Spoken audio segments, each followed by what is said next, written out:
Assalamualaikum warahmatullahi wabarakatuh. Apa kabar sahabat sains? Jumpa lagi dengan Ibu Sugi. Pada video kali ini kita akan membahas tentang teknologi yang terinspirasi struktur jaringan tumbuhan. Apa saja teknologi yang telah dikembangkan? 2, 3 kucing berlari. Ayo kita pelajari materi.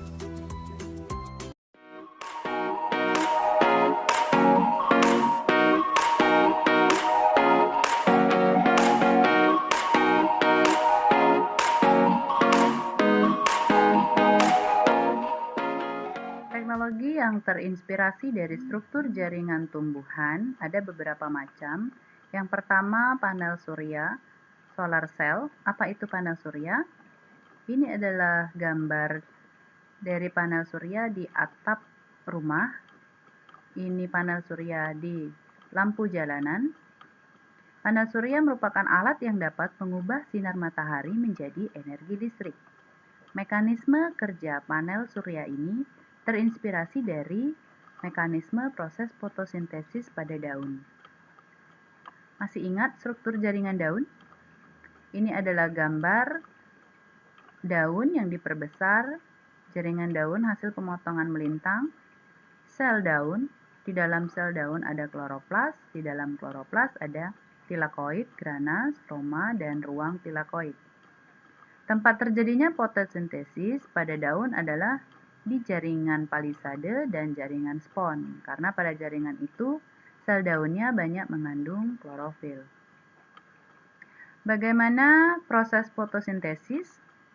Ini adalah gambar reaksi pengubahan energi cahaya menjadi energi kimia. Proses fotosintesis diawali dari cahaya matahari yang ditangkap oleh klorofil. Pada klorofil ini, cahaya tersebut akan menguraikan air H2O menjadi oksigen dan hidrogen.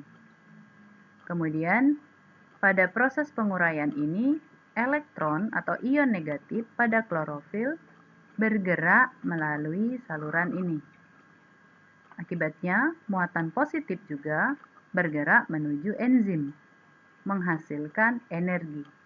Energinya itu berupa ATP dan NADPH. Energi inilah yang akan digunakan untuk mengubah karbon dioksida menjadi glukosa. Panel surya. Bagaimana mekanisme kerjanya? Ini adalah gambar komponen penyusun panel surya. Ada dua bagian.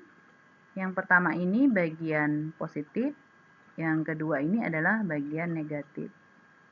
Cahaya matahari yang mengenai panel ini akan menyebabkan elektron pada panel bergerak. Akibatnya, muatan positif juga bergerak. Nah, pergerakan inilah yang akan menghasilkan arus listrik sebagai sumber daya untuk menghidupkan lampu. Yang kedua, sensor cahaya. Ini adalah lampu jalanan. Yang kedua ini adalah sensor cahaya atau namanya light dependent resistor, fotoresistor, di mana lampu jalan ini dapat menyala sendiri ketika malam hari dan mati sendiri ketika pagi hari. Fotoresistor ini dapat mendeteksi ada tidaknya cahaya di lingkungan sekitar. Fotoresistor merupakan hambatan listrik yang dapat diubah nilainya melalui penyinaran cahaya. Jadi pada malam hari tidak ada aliran listrik menuju saklar. Akibatnya saklar tetap pada kondisi on, lampu menyala. Sedangkan pada pagi hari ada aliran listrik menuju saklar. Akibatnya saklar berubah menjadi off, kemudian lampu mati. Terinspirasi dari stomata kaktus, di mana stomata itu akan membuka pada malam hari dan akan menutup pada siang hari. Pada stomata terdapat sel penjaga yang memiliki fotoreseptor. Pada siang hari, fotoreseptor ini akan menangkap cahaya dan menyebabkan air di dalam sel penjaga ini dipompa keluar. dengan bantuan ion-ion. Akibatnya, sel penjaga ini menjadi mengecil dan stomatanya menutup. Tapi pada malam hari, air akan dipompa kembali masuk ke dalam sel penjaga, akibatnya sel membesar dan stomata pun terbuka. Ketiga, lapisan pelindung dan pengilap.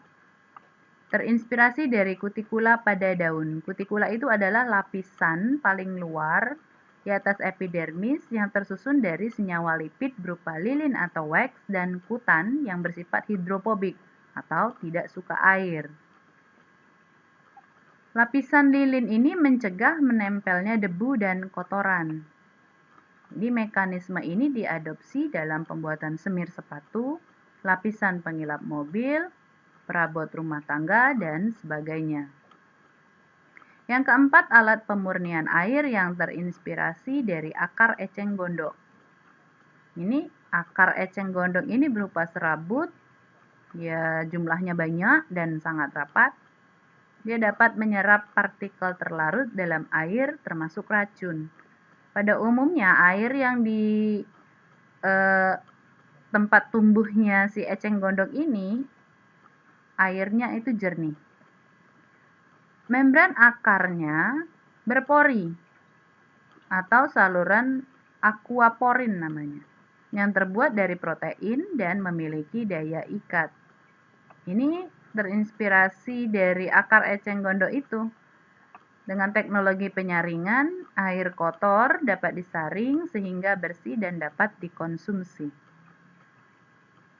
Tidak hanya teknologi saja yang terinspirasi dari struktur jaringan, tapi ini ada juga rancangan gedung yang terinspirasi dari organ tumbuhan, yaitu gedung teater Esplanade de Singapura yang terinspirasi dari duri atau buah durian. Nah, ini gambarnya, di mana lapisan terluarnya itu berbentuk segitiga. Atapnya itu diatur sedemikian rupa mengikuti pergerakan matahari sehingga menjaga intensitas cahaya yang masuk ke dalam gedung. Ada juga desain lily pad atau kota mengambang yang terinspirasi dari daun lili.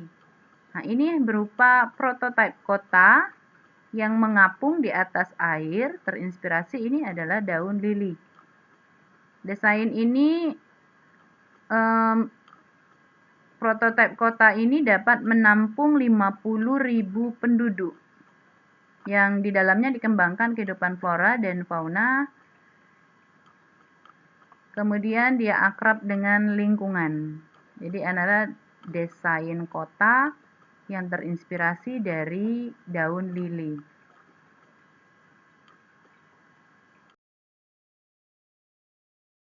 Sekian materi hari ini, sampai jumpa lagi.